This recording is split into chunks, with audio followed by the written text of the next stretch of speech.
Hello student, आज हम शुरू करते हैं प्रश्नावली 1.2। पहला सवाल स्टार्ट करते हैं।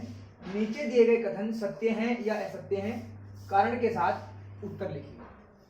कथन 1 है आपके पास, प्रत्येक अपरिमेय संख्या एक वास्तविक संख्या होती है। तो यहाँ पर पूछा गया है कि जितनी भी अपरिमेय संख्याएं हैं वो सभी जो है वास्तविक संख्या होती है या नहीं होती है, ये आपको बताना है। तो बिल्कुल आपने पढ़ा है, बताया गया था आपको, यह कथन आपका क्या है, सत्य है। और सत्य क्यों है? इसलिए कि सभी परिमेय संख्याएं या सभी अपरिमेय संख्याएं वास्तविक संख्याओं में शामिल होती हैं। तो प्रत्येक अपरिमेय संख्या भी क्या होगी, वास्तविक संख्या होगी। तो यहाँ लिख सकते हैं सत्य है, क्योंकि सभी अपरिमेय संख्याएं वास्तविक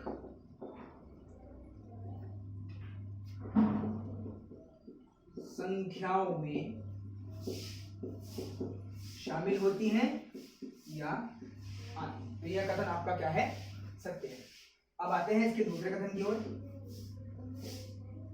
क्या पूछा है आपसे? पूछा है कि संख्या रेखा पर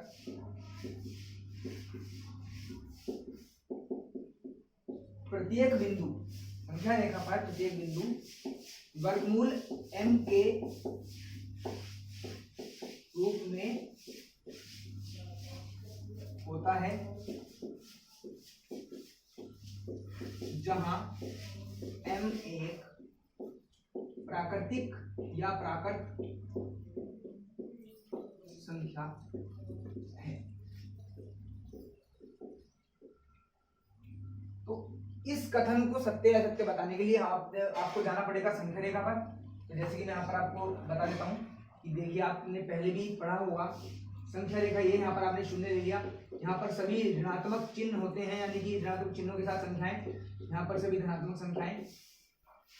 तो यहाँ हम देख रहे हैं क्या कि प्रत्येक संख्या रेखा पर ऋणात्मक और धनात्मक सभी संख्याएं मौजूद होती हैं। और आपसे सवाल में पूछा है कि जो संख्या रेखा है उसका प्रत्येक बिंदु इस रूप में होता है, जहां पर m क्या है, एक प्राकृतिक संख्या है। तो इस कथन का खंडन यही हो जाता है कि m एक प्राकृतिक संख्या है। यदि m एक प्राकृतिक संख्या है तो इसका मतलब कि संख्या रेखा पर केवल प्राकृतिक संख्याएं ही आएंगी, लेकिन ऐसा नहीं है।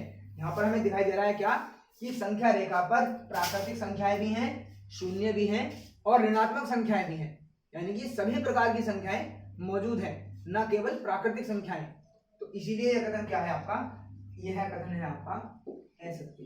और इसका कारण आप दे सकते हैं क्योंकि संख्या रेखा पर धनात्मक व ऋणात्मक दोनों संख्याएं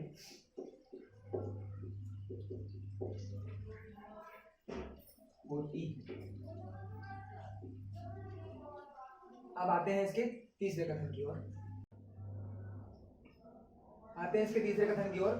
क्या पूछा है आपसे? प्रत्येक वास्तविक संख्या एक अपरिमेय संख्या होती है या नहीं होती है, आपको कारण सही लिखना है। तो इसका जो उत्तर है वो मैं लिख देता हूं, यहाँ पर है ये असत्य। अब क्यों है ये आपको समझना है।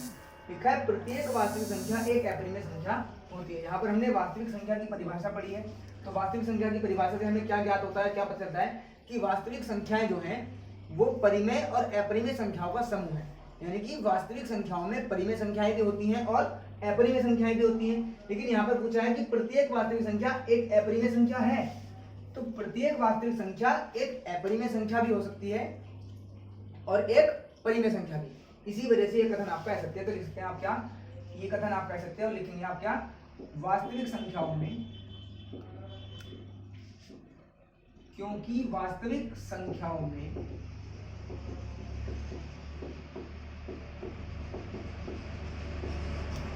परिमेय व अपरिमेय दोनों संख्याएं